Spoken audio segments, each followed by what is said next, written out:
नमस्कार, मो ना सिद्धार्थ सागर बगर्ती। आज मो चैनल अष्टशुद्ध को आपण मानक स्वागत करुछि।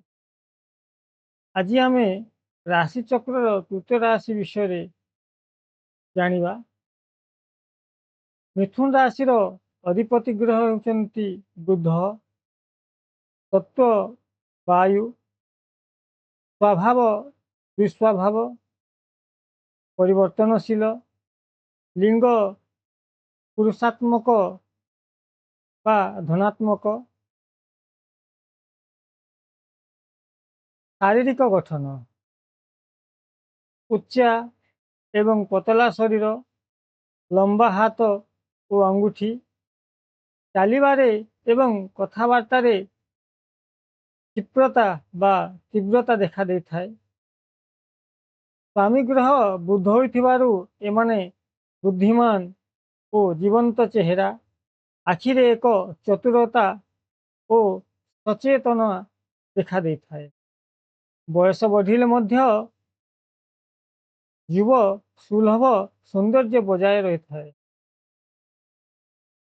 मानसिक और चारित्रिक, यही राशि व्यक्ति माने खूब शीघ्र जेकोसी कथा को बुझी पारती। कथबार्तार पटु, लेखालेखी, भाषण एवं संपादन निजर क्षमता बा दक्षता को प्रतिपादन करती। गोटे काम रे बेसी समय मनोनिवेश करने एमानंक पई कष्टकर। एका सांगरे एकाधिक काम करने को पसंद करती।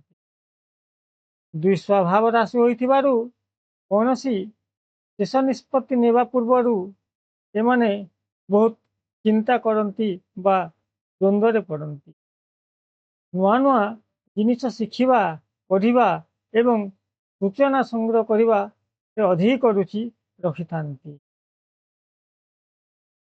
वृत्ति और जीविका,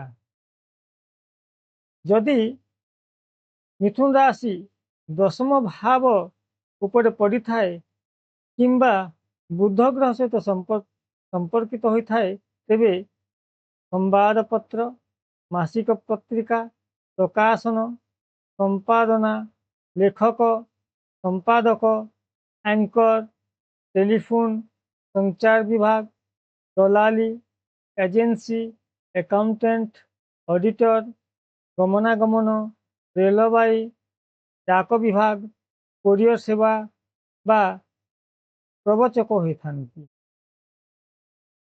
स्वास्थ्य और रोग, मिथुन राशि शारीरिक अनुसार फुसफुस, बाहु, कांध, स्नायुतंत्र एवं श्वासनली को सूचाई थाए। संभाव्य रोग निमोनिया, आजमा, स्नायुविक दुर्बलता, ब्रोंकाइटिस, कांध और हाथ जंत्रणा देखा थाए। अधिक समय चर्म रोग होवार मध्य देखा जाए। सावधान, अधिक चिंता करने जो अनिद्रा एवं स्नायुविक चाप सृष्टि होता है।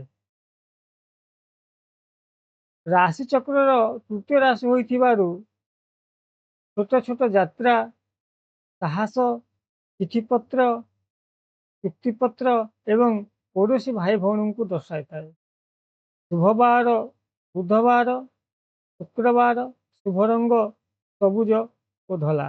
नमस्कार।